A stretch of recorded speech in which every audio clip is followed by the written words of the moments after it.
It wasn't supposed to happen. Not that night. Not between them. But when fire meets fire, there's no turning back. Some stories aren't written in ink. They're written in silence, in shadows, in the kind of heat that burns everything it touches. And when it's over, you're left pretending it never happened, even though every part of you remembers. The night was heavy with secrets. The city lights flickered like a heartbeat, and somewhere in that rhythm, two souls collided. She moved through the room like a storm, dressed in velvet. Quiet but powerful.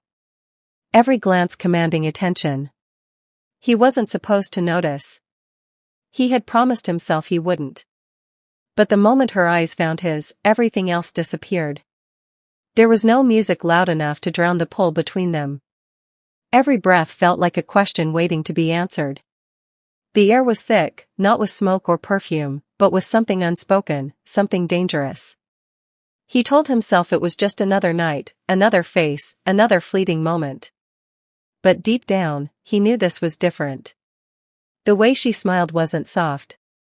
It was sharp, like a secret weapon. It said, "I see you." It said, "I know what you're hiding." And maybe that's what scared him the most, the feeling of being seen when he had spent his life hiding behind power, money, and rules. He took a sip of his drink, trying to ground himself. The ice clinked slow and steady like the ticking of a clock counting down to disaster.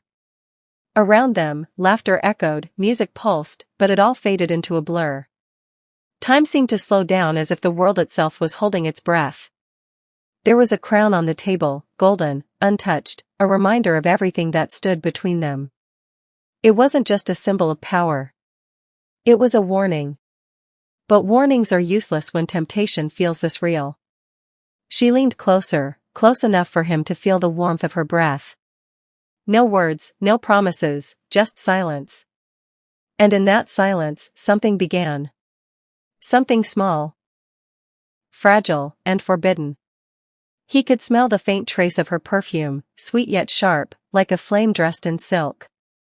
It lingered in the air long after she walked away. He didn't follow, not right away, but his eyes did.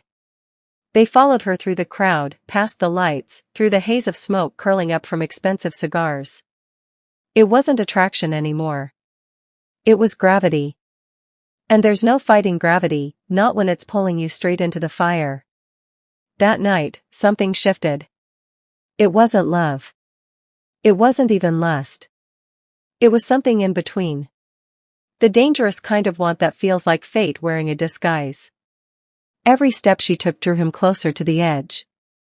And for the first time in years, he didn't care about falling. He told himself it was just a spark, harmless, fleeting, easy to forget.